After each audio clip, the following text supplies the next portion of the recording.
Welcome back, guys. Today I'm going to share with you a recipe for oven style jerk pork. It is super easy and all it needs is just a few ingredients, but it is so delicious. Let's get started.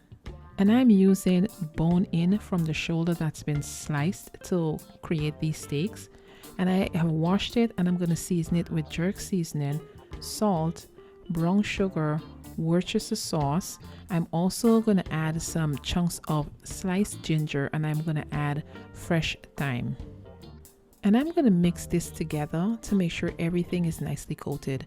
And I'm using store-bought, but you can also make your own jerk seasoning. I do have one on this channel and I'm going to link it. Now that the meat is seasoned, I'm going to cover it and place it into the fridge for at least, I would say, 24 hours.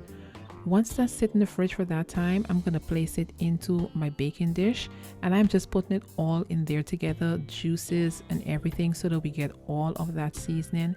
We're going to nestle in the ginger and then I am going to cover it and place it into an oven at 325 degrees. And I'm going to cook it at that temperature for approximately 30-35 minutes. Then I'm going to remove the foil and then cook it for an additional 20 minutes or so at about 400 degrees.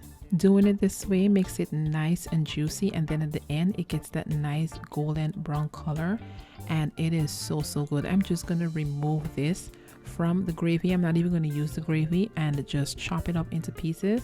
I served it with rice, a little bit of mixed vegetables, some stewed kidney beans and a little bit of pickled onions, and this meal was out of this world.